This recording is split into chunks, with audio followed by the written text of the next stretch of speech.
Welcome to CR Conversations, hosted by Ryan and Christina Palma of CR Photos. We're professional photographers who survived the unpredictable and grueling path that took us from rudimentary dreamers to fully self-employed business owners.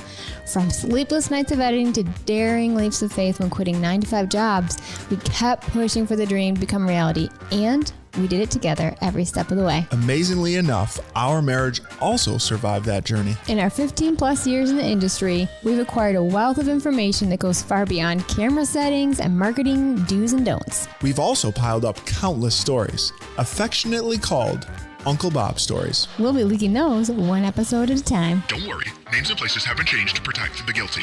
So welcome to CR Conversations. We hope you're ready to take a deep dive into life behind the lens and so much more.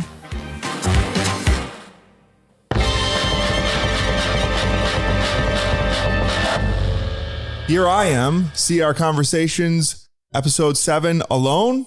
I think not. Welcome, my lovely co-host, Christina. Hello, to I'm here. the bench. I'm here. Okay. Let's waste no time. Let's get right into it. Okay, what are we talking about today? Things that we no longer do as experienced photographers. I guess we're claiming to be experienced photographers. I think we're experienced by this point. We can say that truthfully. All Good. right. This will be That's fun. another debate, but experienced, yeah, we got some experience. Okay, so what's something you don't do as a now experienced photographer? Oh, this first one is easy, and I think even the common folk know a little bit about this one. We don't shoot and film. We don't. Oh, okay. But I mean, actually, you are old enough to have started No. I'm not old enough to have ever shot and filmed. Well, professionally. At a wedding. Yeah. But when we did start, the first digital format that was extremely common and is still common, everybody knows about this one, is JPEG. Yes. And JPEG is a form of a compressed file. Yep. Say you have a big wall of a gray plain wall. It'll compress that almost into one giant pixel data. And you can't control things as much. So yeah, we don't shoot in that. What do we shoot in? We shoot in RAW. Okay. And that's essentially having control over everything. Well, it just sounds bigger and better RAW. It's like the original. Now let's talk about some of those other file formats that some people think that you need. And these are people who maybe somebody wants a diff or a PNG. Did and you all say these. diff? Yeah. TIFF. Yeah, see, exactly. I don't even know what it is. Oh my goodness. But people ask for Amateur it and you're hour. like, You said experience. Okay, yes. It's the old heads. They'll ask for, they're like, can I get that in a TIFF? Yeah. I combined DNG and TIFF in my head and it just came out diff. Sorry, folks. But yes, we shoot in RAW. So we do not shoot in JPEG because we have learned. I will say this though.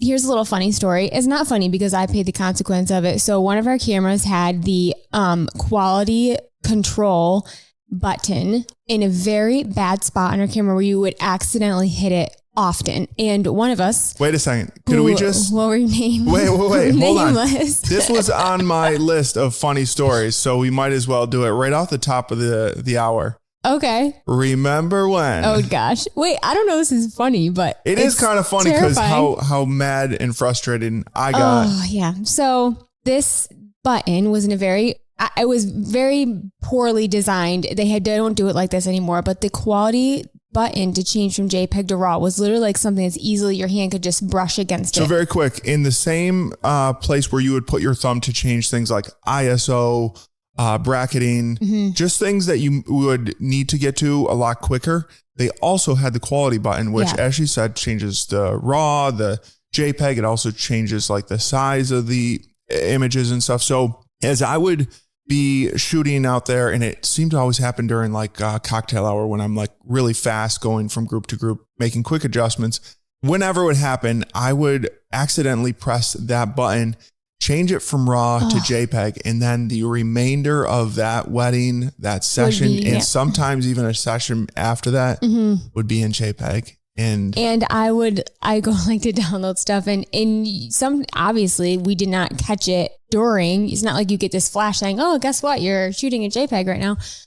So I would get home to the computer and my heart would die because the difference between editing a JPEG and a RAW is completely night. This is how I tell people about it. A RAW file is here's all the ingredients to make a cake. Okay, you have eggs, you have flour, you have all these things. You can do whatever you want to make this cake and it's going to come out great. You have so much control. a JPEG is like giving somebody a cake that is made, frosted, and decorated and telling them to create something new from it. It's nearly impossible. It's it's so hard to take something that's already been like finished and recreate it. And that's kind of like what JPEG is. So yes, I have had to edit, I will say, multiple weddings, multiple sessions in JPEG because of that darn button, which we no longer have. So why don't you tell us about that button? Yeah. So the remember when part of this fun story, because it wasn't fun, man. The worst one, and this is where it all came to a head, where I was just like, I've had it, because I was like researching, trying to find out how I could almost like turn that button off so it wouldn't even be ever a factor. So I'll admit, I had somehow pressed that button once. And so we just went through a whole edit of a wedding in JPEG. And then we, fixed it. And I was like, I'll never do it again. It'll never happen. And then like literally like a wedding later, the same thing happened. And you came up crying as we were getting ready to go to the next wedding we had. And you're like, you did it again. And I was so fed up. I just grabbed the camera. I went downstairs to my workshop, grabbed a knife, and I plucked that button out and covered it in tape. And there it still is. Yep. And I don't know why. Nikon, we absolutely love Nikon. We've never shot with anybody else. They put that button there and it makes no sense. I can't understand why they would. Why would you need to change that in a moment's notice? It's one of those things that like, if put it in the menus. But what also makes no sense is that here you get this ridiculously expensive camera, high end, and what is the manufacturer setting on it to be shooting in JPEG? It doesn't even make sense, but that's how it is. And so yes, we do not pluck that button out, and it never happened again. Yes, praise the Lord. So we do not shoot in JPEG anymore. And the Z8 and the Z9 don't have it in a. Yes, they've redesigned the layout of it as they should, because I'm assuming that it was a problem for other people besides us. I hope so. I hope it wasn't just me. Gosh, and I think. We won't get into an argument, but guys, I think she did it once too. Okay, moving on. What else do we not do anymore? Well, this is similar. We don't shoot in auto. I mean, there may be, I'm going to say 3 times throughout a whole wedding season where we do, based on like lighting, something like that, just probably during the ceremony. And it's not even auto. It's aperture auto. Right. Yeah. I will do that when there's such an extreme contrast between, well, it's usually like lights coming in and shadow, maybe outside where you got like shadows, the clouds are moving in and out. And so I'll change it because of that. But then because when I'm looking up the aisle towards the bride and the bridesmaids coming down the aisle, that's where like it's one setting. And then I turn around to get the groom's face and it's a completely different setting. So in rare circumstances like that, I will shoot on aperture priority, which is like aperture auto. Which, and essentially that just says like, you need to learn your camera. You need to like know how to operate it, because where all the creativity starts and like controlling of everything and getting the things that your eye is seeing, you need to be able to control that. So putting, your camera on auto mode is really holding back from you all the things that it can do, and, upping your creativity level by limiting you. And I'll just throw this extra in there. Yeah. So at first it didn't take us long before we weren't shooting in auto, but then we were shooting almost everything at the lowest aperture possible. And when you're doing that, your depth of field is like limited. And so, yes, you get that. We're going to use bokeh again. Bokeh in the background, blurry, out of focus. However, if you have like 2 rows of people in a shot, you're going to get one in focus and then the other one's out of focus. And sometimes it's just like one stop difference that makes the complete change. But you got to that's where like that. You just got to learn everything and be confident in it. And yes, just because you have the ability to shoot at 1.2, which is like a beautiful thing, remember the higher apertures, and lower apertures are there for different reasons. Like don't be afraid to use them. Another thing we definitely, we do, but I will say we often don't do this as well. And I think knowing the rules of them and knowing when to break them is okay. But one of the things that we no longer do is ignore, composition rules just when shooting, like how to lay stuff up. So tell me your thoughts on that. I feel like I've been doing that from the beginning, but I feel like you are catching up. Way to go. Wow, that's so rude. You're so wrong. I've always as you turn 15 shades redder. I'm not red. has a natural glow. Yeah, you do. But was something like stuck in me right in the beginning. Always kind of shooting. That makes sense because you are a scientific shooter. And you would even say like a lot of it was kind of forced by our limitations of the camera. You would talk about like the focus being so much stronger in the center of the frame. And so you were shooting a lot more in the center of the frame just because of that. And then probably cropping to shift things over to the third post, and edit. But like now, because of our cameras that are just rocking, killing it, go ahead. You explain. I would say that in my mind, there's certain times, and we're going to talk about weddings for a second. There's certain times where you want things to be in the center and you're kind of ignoring those rules of thirds and stuff like that because nobody wants to see a picture of, the bride walking down in a third. Like there is a time for that. And yes, you do kind of do that, but people want to see the bride and her dad in the middle of the image. So there's times when you break it. However, 99% of the time we are following rules of thirds. I would even say in the rule of third, especially in the vertical, when they're coming up the aisle, when I'm shooting landscape, which is the horizontal width mode, the rule of third will be broken. They'll be right in the center. However, when I flip over to portrait mode vertical, their head is in the top third. So that is still adhering to the rule of thirds there. Yeah, I think the biggest thing is just knowing those rules, knowing when to break them and when to just follow them, just so your photos are more artistic and stuff like that. Obviously, that's something we've learned. We always continually growing as we, shoot. But there are certain times, especially wedding days, where you're kind of like, this needs to be broken, and we're going to do that right now. When I'm doing like the group shots during cocktail hour, there's no rules. When you're doing like candid stuff or even like dance floor stuff, you're not like, ooh, how am I, making sure this is all rule of thirds? Like there are times when you kind of throw that stuff out the window, but and I would say the next one, it goes right into that because sometimes you overthink stuff. Now we know, because we know the rules, we know when we could break them.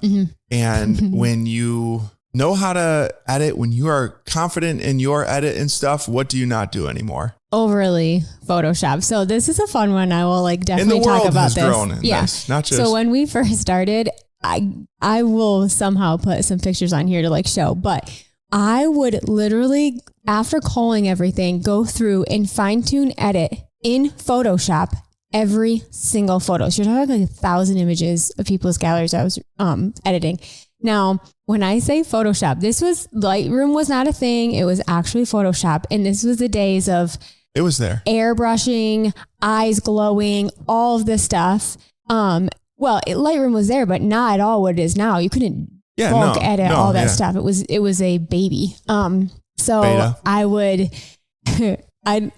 still remember to this day, I had 3 different filters that I would put on things just to change the tones in the shadows and all that stuff.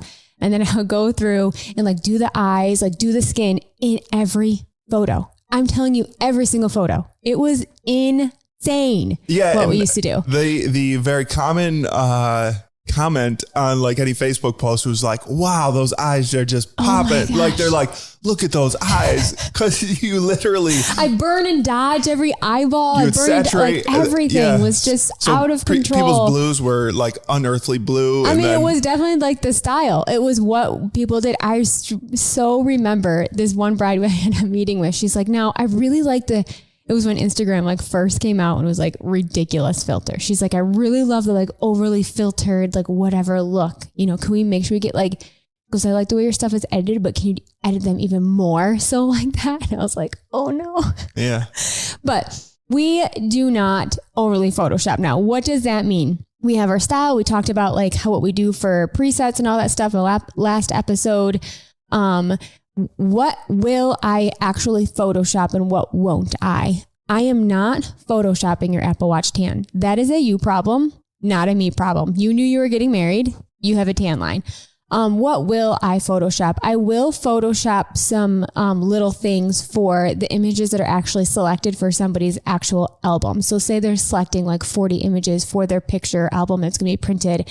And, there's a hair or something that's really noticeably distracted that the client asks. I will take that out for those few images, but I am not going through and I'm not going to take stuff out that you could have fixed as a client. Another thing, and this goes right. And just to clarify, you'll do this for the bride and the groom, not for, the fourth person in the bridal party. Right. Yeah, no, I'm not even in your wedding album. I'm not photoshopping your girls' tan lines because they went tanning at the beach the week of your wedding and they look, I will not do that because one is unrealistic. I cannot do that with every single photo. Like that's crazy.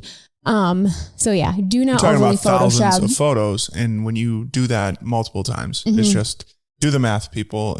Give us some grace there. That is just way too much. Yeah. So that's definitely something we've learned and grown in because we used to do all that stuff. You want every single image to be, and it's just not realistic. One, we want to deliver an accurate to life image. We are not going to make you look like you don't. So that's kind of how far we've come in that area. So another thing I will say this. I do not do. Oh, I saw that and I was like, oh, she's taking shots. This is something that I do not do anymore, but somebody else. This is so ridiculous. May still do.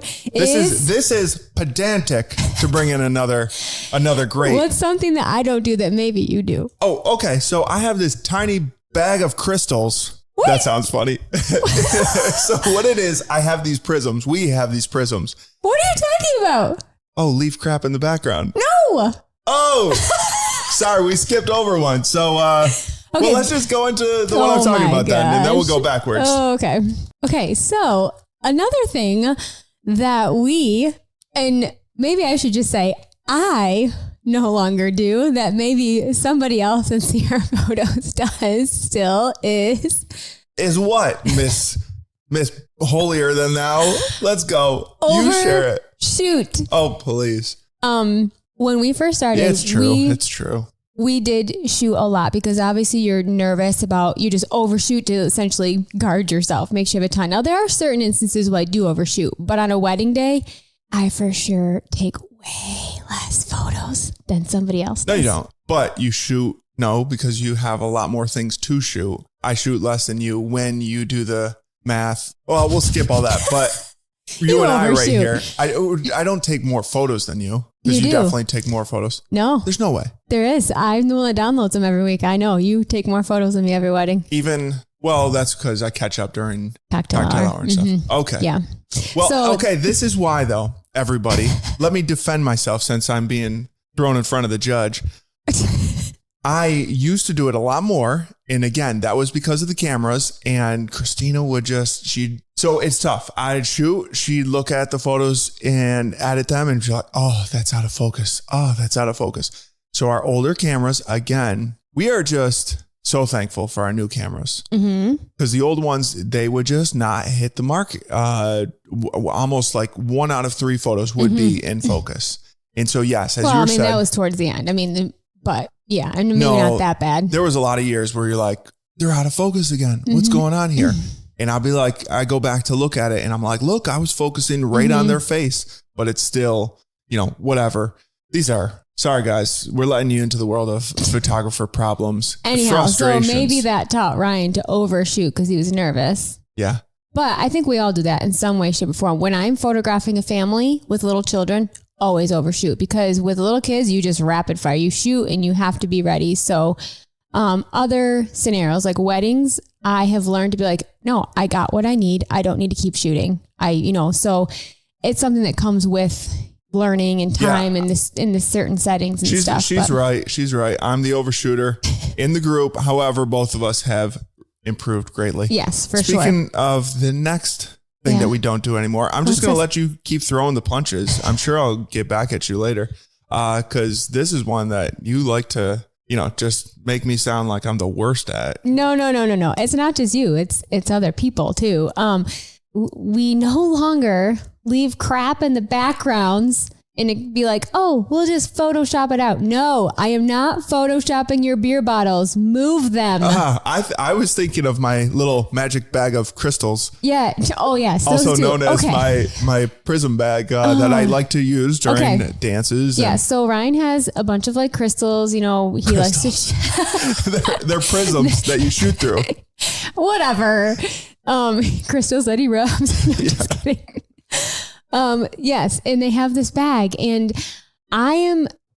this is just my nature all the time. I notice things that don't look good. Yeah. So, like even a coffee cup that I'm still using that's on the counter. She'll move that on me. So, in the spirit of wanting everything to always look good, I am very conscious of all of our equipment, our bags, all of that stuff on a wedding day and all of this stuff.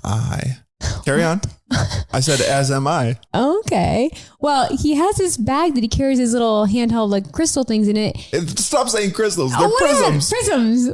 And there have been multiple times where I've had to go Photoshop them out of the dance floor because somebody left them around. Okay, because I need them, so I go back to them. Well, this has a little shoulder strap that you could carry them with you. No, that'd be way too much clumsy, complicated. So in other words, he leaves the work for me to Photoshop. No, I usually have them in a discreet place, but anyhow, our level of discreet is different. Yes, that is very true. But yes, as a general rule, I will take the time every single time to get something out of the background if at all possible. Yeah. Before I used to be like, oh, I'll take that out. Nope. We're taking the 2 seconds it takes to move anything and getting it out. It all comes to understanding what is going to be distracting and not distracting when you have that photo on your computer, when you're starting to go through and edit. And I would say like the easiest example is when I am doing cocktail hour and I'll do a photo with a group and they just stand where they are. I'm like, hey, can I get a photo of you guys? And they'll stand there right in front of the cocktail table that has all their leftover shrimp and their tons of drinks and all that stuff. And I'll be like, just stand in front of the table. And that's a way of just clearing, background stuff. But we are very perceptive to everything, no matter what it is. We're like, move that to the side, shift this. Yes. We're masters of rearranging people's furniture. Oh yeah. Oh my gosh, everywhere we go, every place we go, and any vendor who's listening to us, like, yes, we always know when you've been here, every bit of furniture has like moved. There's a particular place that I take pictures off the wall, all of the things, because I don't want the client's photos being dated by dated photos on the wall. So I'll just be like, nope, we're taking those. Oh my. Anyhow, okay. We got problems, guys. We do. But, that's why they pay us to do the big things, because we notice little things like that. So, all right, let's fly through a couple of these. Okay. Let's see. We no longer allow clients to dictate time and location when we're shooting. We used to do this in the beginning. I remember doing a family session at 10:30 in the morning at Highland Park in the middle of summer because that was like what time they wanted to do because their kids nap. And I remember it was like super hot and having to work So that would never happen today. Yeah. We'll steer people in the right direction. Yeah. We'll let, pick the right time, location, all that, just because we are the experts and they are not. And there's nothing wrong with that. You shouldn't feel bad about that. Yep. And similar to that one, we don't book every client who enters into our DMs. Yes, that is very true. And I will say, praise the Lord, we have got to the point where we can be picky and choosy, because obviously when you're first starting, anybody who's going to be, making a payment to you, you work for. Yeah. But we are far more picky in picking people who work well with us, that are our style, like all of those things, to make sure that we can deliver our best product. Yeah, we're well aware too that like there are other photographers in our area, in our demographic, that shoot, just as good as us, but a different style. And so it's actually many times it's the client would do better with a different shooter, like that would match their style. Like the person that would ask you to say, hey, can you put like super edit these photos? I really like overly edited. Well, we don't do that. There are other people that do something that would match somebody else's style. So a lot of times it's us finding somebody that, we would work well with, and we're, same thing. We're looking out for them. Yeah. It goes back to the one we just had. Like we will not, let a client pick time, location. And if somebody's like, well, I want to do that, well, then you're probably not a good fit for each other. It's just kind of recognizing. And we'll find somebody that will actually meet their needs better than we could. And along with that, we no longer communicate with anybody but the client we're actually working for. So what does that mean? I don't want to talk to your mom about your wedding, or your sister or your aunt or your cousin. If we are shooting your wedding, communication needs to be just with you. Nobody else matters. Whoever has that contract signed, that is who you need to be communicating with at all times. Yeah. And sometimes it just makes for added confusion that you don't need. Did I tell it to the maid of honor? Did I tell it to the mother? Did I tell it to the bride? Let's just keep it simple. Yeah.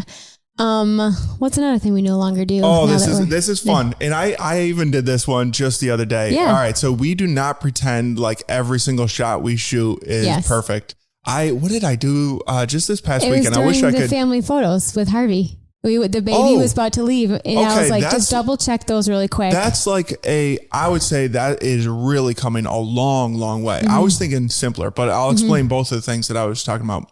So there was a baby that was He was only there for photos. He wasn't going to be at the wedding. It was the bride's sister's son, and she really loves him. The groom really loves him. He really loves the groom. So we had taken the photo of the three of them in the formal like setting, and I was shooting, for like a whole 45 seconds, and everybody's behind my shoulder like, hey, Harvey, hey, baby, right over here. And I looked at him after, and I still, after all that, didn't have one where he was like really looking. Yeah. So he was earlier version of me, a more amateur or in the early years would have been too embarrassed to be like, hey, I didn't get it. But I would literally, I'm looking through and I was like, I really had to run across the room.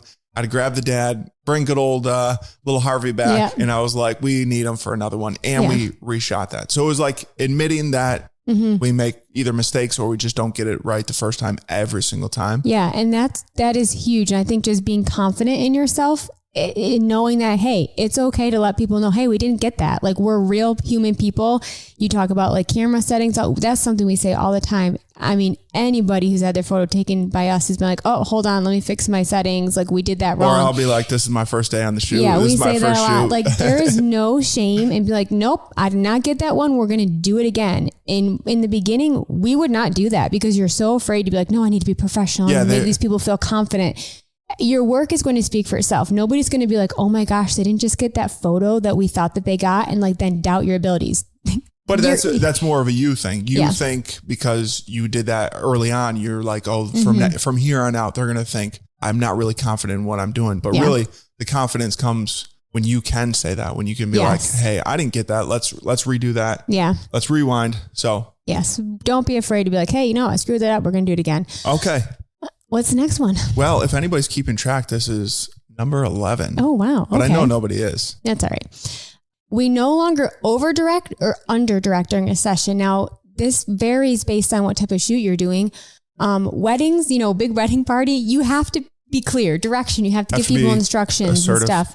But there are also times, even on a wedding day, where you can't over direct and overly control the couple because you want that couple's uniqueness to shine through. So learning when to direct and when not to is something that really comes with time. And that's something that I think we do pretty well. Yeah. And I think we learned that during the engagement session for the bride and groom. So we learn how comfortable they are in front of the camera, how, like one of the prompts is often just pretend to dance. And if they're just very natural at it, they like kind of forget the cameras there and just enjoy each other, then it's like, oh, well, these guys aren't going to need a lot of like nitpicky directing. And then there's times when you literally have to be like, okay, do this with your hand, do this with your eyes, do this with your mouth. Like, and knowing how to make your client feel as most natural and comfortable as they can.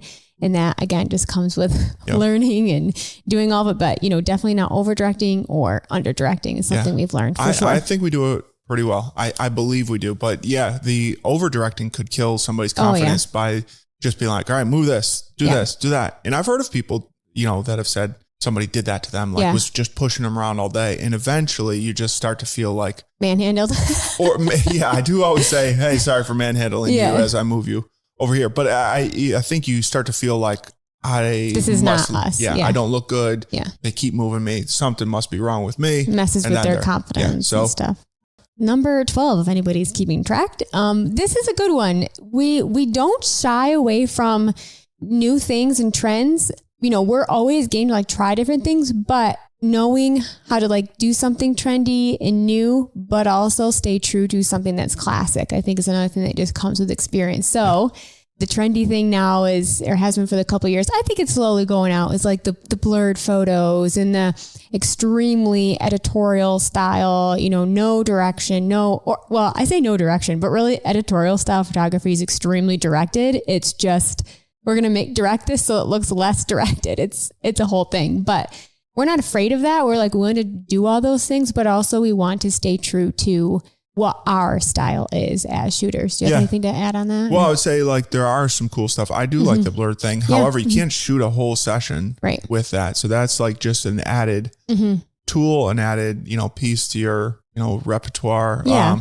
And so, yeah, we do the stuff, we invite the stuff in, but like it doesn't, like we don't get hooked on something right away. It doesn't become our whole style all of a sudden because this is what's trending now, because it's not going to be trending in a few years. And then you're going to be like, oh, why did I do that? Yeah, I could think of something I did years ago, and we still actually do it. Actually, we brought it back just a few years ago, but I used to shoot, and this was, I think, even before you were shooting, I would shoot during the reception with a very slow shutter drag. So I get like light leaks all over the place. And I would do that the entire time. So like the reception party photos would just all look like these rave party photos, which looked awesome. However, with balance, they look a lot better. And so you've actually been doing that a lot more the last few seasons, but combined with the way I'm shooting, we got a good balance to that. So yeah, there's always room for fun things, but actually this goes right into our next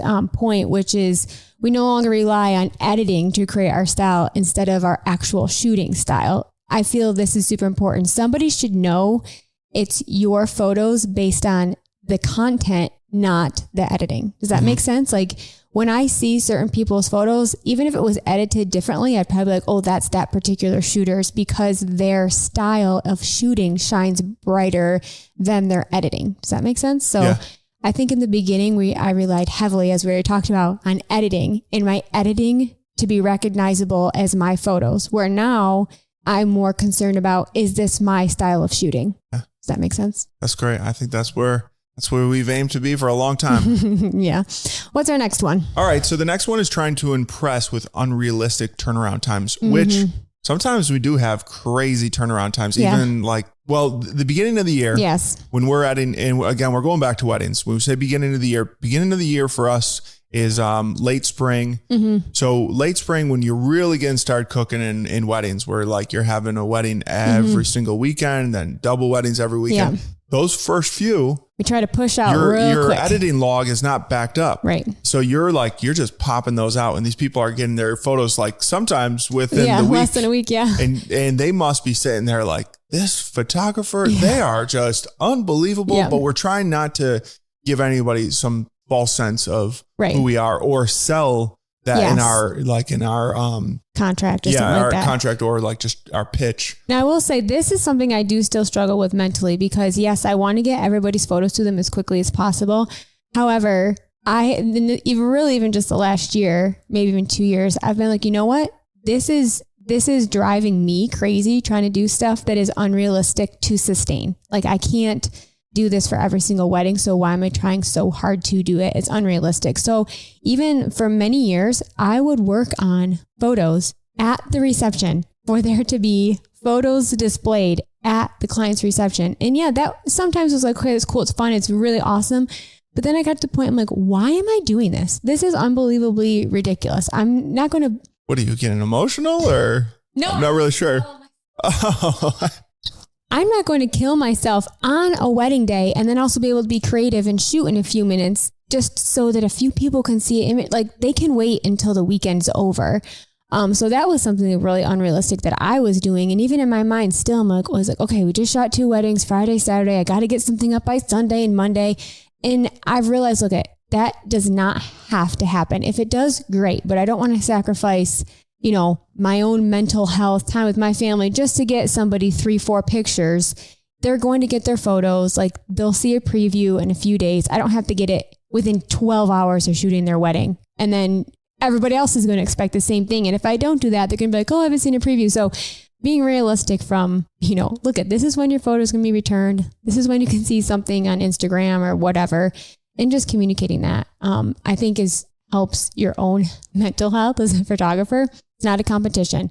Don't look at everybody else's Instagram, even your local photographer's Instagram. If they can get something out the night they shot a wedding, great. That's not for me. And I'm okay with that. And I think before that would bother me. If I saw someone who's like, oh my gosh, they just shot that today and they're posting it. I literally do not care. I'm like, great for them. I just shot a wedding. I ain't staying up till 2:00 in the morning editing some, just so I can post something at 2 a.m. that no one's going to see. Yeah. All right. This next one, I feel like we actually learned early on, and we've, held strong to this one. It is accommodating people outside of what our contract allows. Like when somebody says, the most simple thing is like, can you stick around another hour? No. We spent so much time in the beginning of your prep for your day to be like, hey, do you need a 6 hour, 8 hour? What do you need? And so we've worked on that. And now when, the day comes and people, again, it always generally comes back to not following the timeline, the guidelines. And again, guys, we don't say it like in a haughty way. We have now done 500, I don't even know how many weddings we've done, but we've seen it over and over and over again. So we understand weddings probably just as good or better than anybody. So when we tell you, hey, to do what you want to do, you need this amount of time. And when you don't listen, and then at the end of the day, you're like, oh, we haven't even done this yet. Can you stay for another hour? No, we can't. We can't without compensation. That's a lot of time. People will be like, oh, can you do this? And it's another 15 minutes. Can you just do that? And that's where I think that's tricky for creatives to be like, it's only 15 minutes. I'll do it. And this is where I've been like, no. I mean, I've had situations where, I've had people awkward and you have to stand your ground. Look, I will not do X, Y, and Z because this is our time. This is what's worth, and if there's compensation, yes, we can do things. Another good example is, this happens often where somebody will want additional fine-tune editing. Again, maybe because they wore an Apple Watch or because they have really bad tan lines, or we've had some where moms have had really bad tan lines and they're like, hey, can you remove mom's tan line on this 30 photos? Sure, I'll remove mom's tan lines. This is how much it is per editing hour, and this is how much it's going to cost. And then it's ghosted because people just expect you to do things that are not included in the scope of their contract. Because they think you already shot it. It should just be a click of the button, switch a few things. And this is something that I have really learned. I mean, I have done so many things. I look back and I'm like, I cannot believe I didn't charge for that. I have done shoots of a bride by herself after weddings for no money at all, like a 2-hour shoot, done extensive editing, created designs, like all this stuff because somebody asked me. I was like, oh, sure. And then I think back on that now and I'm like, that was like another whole wedding. Like why did we? So this is something that I have very little problem saying nope, or yes, I can do this. And here is how much it'll cost. And so just learning how to value your time, your talent as a shooter, and not do everything everybody asks you for just because you shot their photos. Like, know what's included and know what's not, and charge appropriately for it. And this next one ties right in with that, is failure to communicate during a session with somebody. So letting them know, hey, we've got 1 hour left and we still want to get boom, boom, and boom. Yes. Do people understand what boom, boom, and boom is? Yeah, I think they know. A, B, and C, X, Y, and Z. Yeah, I mean, this is what we got to do now. We're in crunch time. We're in the 11th hour. Yes. We can get this done. But if we're going to get it done, we've got to do it in. Right. We can't just and that's again, like us helping. Yeah. And that on a wedding day, during a family session, during an engagement session, whatever, I think people like to know what's happening. So if you're doing engagement session, hey, we're going to start here, we're going to go there, and then we're going to do this and we'll wrap up. Especially for the guys, they like to know when the end is near. I got to toot our own horn on this one because nobody will know this stuff unless we say it. Okay. When you're trying to coordinate the last hour that you have left and say you need to still do cake cutting, maybe they want to do a garter toss, they want to play some game and they want to get some dance floor photos, or they want to get our big group shot. Yeah. It is not just you and the bride and groom. It's you, the bride and groom, the DJ, sometimes the vendors. So we are literally running around coordinating behind the scenes saying, okay, this is what we got. This is how much time we're here with. And thankfully we've never had a DJ that hasn't been like all supportive of it. Yeah. Like we've talked about the Rochester wedding photography community or wedding community, vendor community. Vendor. Should we do that over again or just leave the edits? We've talked about the Rochester vendor community and they're amazing. Yeah. So we've always had like good help trying to get things done. When we tell a DJ, hey, we got 1 hour left, they're often like, all right, what do you need from me? That sort of thing. That's the kind of support we got. So we will, be upfront about that stuff instead of just being like, well, I hope we get this stuff done. I hope. And then your time ends and you're like, well, we didn't get it. No, you should be pushing to get all those things you need to and take an active role in that, especially on a wedding day. I will say this, like a shout out to a recent client we had. They had us for, a certain amount of time and there's all these little things they wanted to get done. And they told their best man our end time. And he was amazing. He kept on coming up to us, like, hey, I know you guys are only here for 15 minutes. What can we do to work through this? And he changed the order of things around to make sure that the bride and groom got what they wanted and that we weren't, stuck there like longer. Or it was so refreshing because he was like, all right, what are we going to do? I'm not going to take advantage of your time.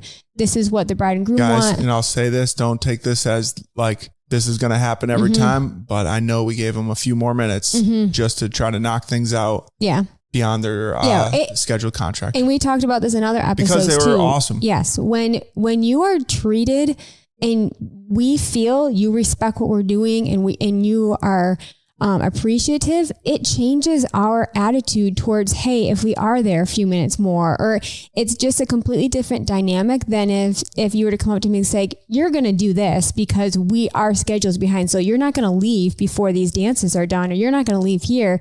No, actually, you're not going to tell me what to do. And you tell me what to do is making me want to leave even more at my end time because you're being rude. So however the client is towards your vendor, whether it be video, photo, DJ, whatever, that says so much about what they may be willing to do for you or not willing to do for you. And the last one is pretty much along the lines. It just spread out through the entire day. Yeah. Communicating realistically the entire process. Yes.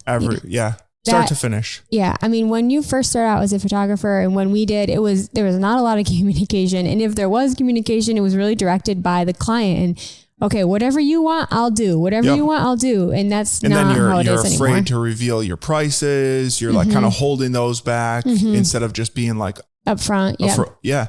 So all that stuff is just as you grow, as you gain confidence and stuff, that's what you do naturally. But if you can get there before then, fake it till you make it, as they say. But then make it and don't feel you have to do what everybody else wants you to. But yeah, that's a good point. You said, not revealing prices. I remember one time we went through like a whole wedding package with somebody and then I was like, all right, now the bad part. And Ryan goes, no, it's not the bad part. And I was like, oh yeah, you're right. When you're talking about pricing and stuff, it's just being realistic and up. Yeah. Wow. Sometimes I surprise myself. Yeah. All right. Let's just go back through the list very quickly. Okay. Rapid fire. Right. You go first. All right. We don't shoot in JPEG. We don't shoot in auto. We do not ignore composition rules. We don't overly Photoshop. No, we don't. And we do not overshoot. At least one of us doesn't. Or one of us does not leave stuff in the background. We remove it before shooting it. No Photoshopping stuff that could have been moved. We no longer allow clients to dictate time and locations for shooting. And along the lines of clients, we don't book every client that reaches out to us. And we no longer communicate with anybody but the person we are actually working for. Great rule. We do not pretend that we get it right every single time. If we made a mistake, we're okay in admitting it and reshooting. Yes, for sure. We do not overly direct or under direct on a photo shoot. We, know our place and know what to do, what not to do. And we're not afraid to try new ideas or the latest trend. Yeah, that is very true. But we do not rely on our editing style as heavily to represent us as our actual shooting style. Yep, our style comes through. Speaking of that, I know we were going to rapid fire in this, but I was looking at your previews that you put out for the last wedding. And I was like, did she use my photos? Those all look like hers. And then I went back because I was on the computer working on my own stuff. And I was like, oh, that's mine. That's mine. That's mine. Yeah. You know what? We kind of shoot the same. It's a good thing because we run a business together. Yeah. Oh, man. So our style is coming through, I guess. Yes. We also do not try to impress people with unrealistic turnaround times. Yep. Or accommodate requests outside the scope of the contract. Without compensation. We no longer fail to communicate with our clients during the actual session, whether it be a family session, engagement session, wedding day. Let them know, hey, this is how much time we have. This is what we're doing, just so everybody knows what is actually happening. Communication is so important. It is. We talk about it like every episode. Yep. That we have realistic communication throughout every session, every lead up to every session, the contract phase, just even in our online publications, our online social media content, our online website, any copy that we are putting out there is realistic. We're not trying to advertise something fake, something that we are not, just true from start to finish. Yeah. So hopefully that gives you a little insight into things that we've used to do back in the day. And now we no longer do just based on our experience. So hope you enjoyed that. We try not to do. We try not to do. We're not perfect. See, we're being realistic. You are. Yeah. All right, guys. We'll see you next time. We hope today's episode was insightful. Thank you for tuning in. If you haven't already, please subscribe and leave us a 5-star review, as this helps others find us.